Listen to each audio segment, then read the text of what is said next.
Hi friends, நம்ம இந்த பதிவில் சேலமில் ரொம்பவே ஸ்பெஷலான ஒரு ட்ரெடிஷ்னல் ஸ்வீட் ரெசிபி தாங்க பார்க்க போகிறோம். அந்த ரெசிபியோட பேர் என்னன்னு கேட்டிங்கன்னா ஹல்வா புட்டு. அதை ரைஸ் ஹல்வான்னு கூட சொல்லுவாங்க. சரி வாங்க, இந்த ரைஸ் ஹல்வாவை வீட்டிலேயே எப்படி செய்யலாங்கிறத பாட்டிக்கிட்ட கேட்டு தெரிஞ்சுக்கலாம். சொல்லுங்க, இப்ப என்ன செய்ய போறோம்? அலவா புட்டு செய்யறோம். இது சேலத்துல மட்டும்தான் ஃபேமஸ் ஆங்கயா அலவா புட்டுங்கிறது?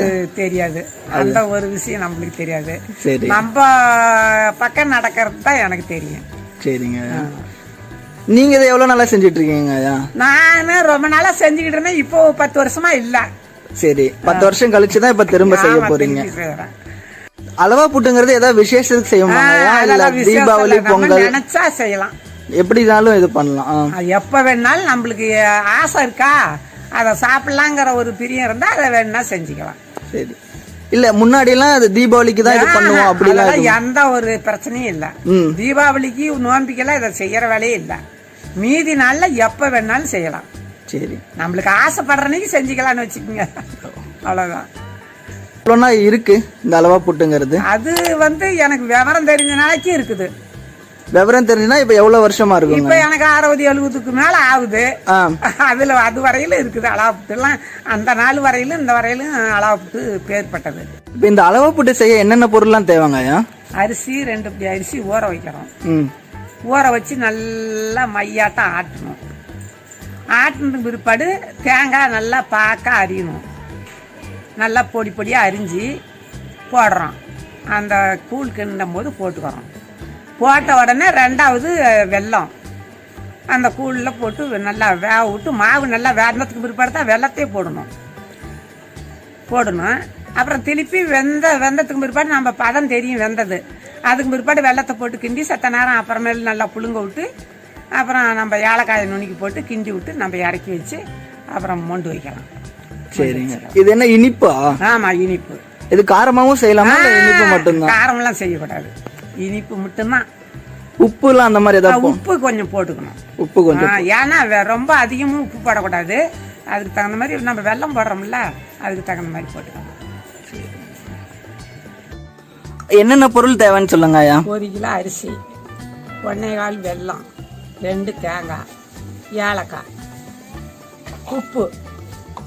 உப்பு தேவையான அளவு. ஆமா, இது 4 பொருள் போதும். சரிங்க. நம்ம ஆயா சொன்னது போலவே அலவா புட்டு செய்ய 1 படி புழுங்கல் அரிசி, 1.25 கிலோ குண்டு வெல்லம், 2 தேங்காய், ஏலக்காய், உப்பு தேவையான அளவு எடுத்துருக்கோங்க. நம்ம எடுத்து வச்சிருக்க தேங்காவை இது போல ரொம்பவே சின்ன சின்னதாக அரிஞ்சு எடுத்து வச்சுக்கலாம். அடுத்து குண்டு வெல்லத்தை நுணுக்கிறதுக்கு பதிலாக இந்த மாதிரி சீவிக்கலாங்க. இந்த மாதிரி நம்ம சீவிட்டோம் அப்படின்னா அது பாகு காயும் போது நல்லா ஈஸியாக கரைஞ்சிடும். அதனால இந்த மாதிரி நல்லா பொடி பொடியாக நல்லா சீவி எடுத்து வச்சுக்கலாம். அடுத்து நம்ம எடுத்து வச்சிருக்க ஏலக்காவை நல்லா நுணுக்கிக்கலாங்க. நல்லா நுணுக்கின உடனே அதை தனியாக ஒரு பாத்திரத்துக்கு மாற்றி எடுத்து வச்சிடலாங்க. அடுத்து நம்ம ஊற வச்சிருக்க அரிசியை அரைச்சி மாவாட்டிடலாம். நம்ம அரிசி ஒரு 2-4 மணி நேரம் ஊற வைக்கணுங்க. அப்போதான் நல்லா அது அரை விடுற பதத்துக்கு வரும். மாவை நல்லா நைஸாக அரைக்கணுங்க. அப்போதான் அல்வா புட்டு செய்யும் போது நமக்கு அதில் கட்டி எதுவும் இல்லாமல் நல்லா நைஸாக இருக்கும். இந்த வீடியோ பார்த்தீங்கன்னாலே தெரியும். இந்த அளவுக்கு நம்ம மாவை ரொம்பவே நைஸாக அரைச்சிக்கணுங்க.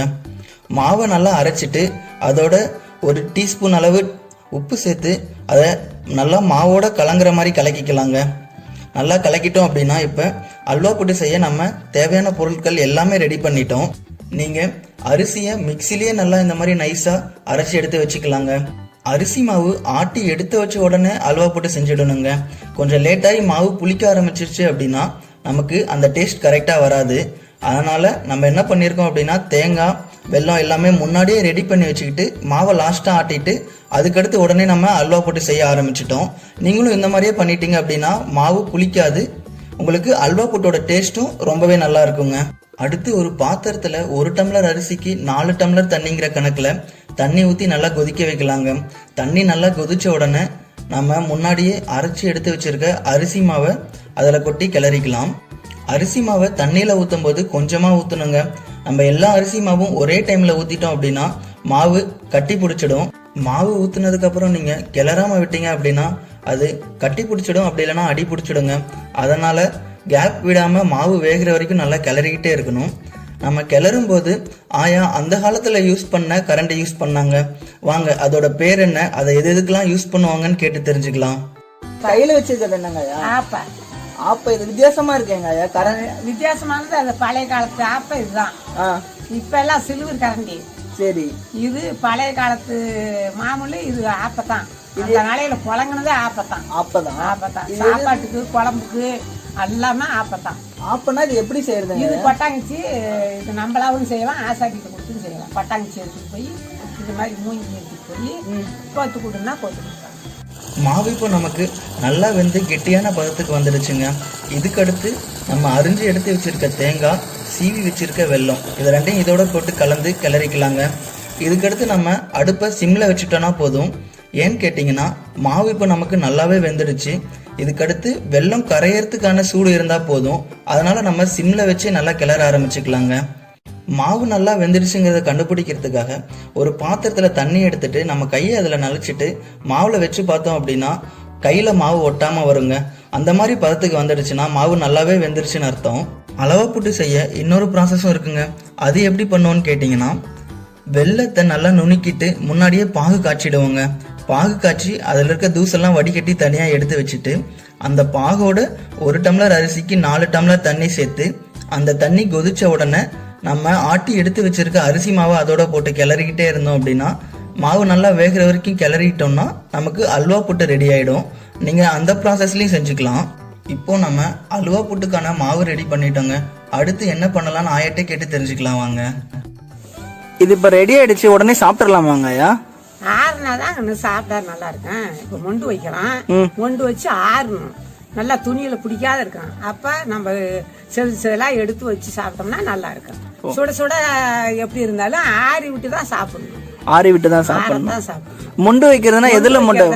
ஆப்பையில மொண்டு வச்சாலும் வைக்கலாம், சுடு தண்ணியில் நினைச்சு இந்த கரண்டியிலயும் மொண்டு கொண்டு அப்படியே வச்சுட்டு வரலாம். இட்லி மாதிரி அப்படியே இட்லி மாதிரி மொண்டு வைக்கணும். சரி. இப்ப உடனே சாப்பிட்டா நல்லா இருக்குமா? இல்ல உடனே சாப்பிடுறது அப்படின்னா நம்ம இது உளுத்தங்கஞ்சி சாப்பிடுற மாதிரி தான், அந்த மாதிரி தான் இருக்கும். இல்ல ஆற விட்டு சாப்பிட்டா நல்லா இருக்கும். இது ஒரு 2 நாள் அந்த மாதிரிலாம் வச்சிருந்து சாப்பிடலாம். 2 நாளைக்கெல்லாம் நல்லா இருக்காது. என்ன இருந்தாலும் மறுநாள் நாளைக்கு சாப்பிட்டுருந்தாரு. அப்ப இன்னைக்கு சாப்பிட்டா நல்லா இருக்குமா இல்ல நாளைக்கு சாப்பிட்டா நல்லா இருக்கும்? இன்னைக்கு அப்புறம் சாப்பிடாத எப்படி நம்ம இருப்போம்? இன்னைக்கு சாப்பிட்டாலும் நல்லா இருக்கும், நாளைக்கு இன்னும் இதோட அதோட நல்லா இருக்கும். ஓ, நாளைக்கு சாப்பிட்டாதான் நல்லா இருக்கும், டேஸ்டா இருக்கும்.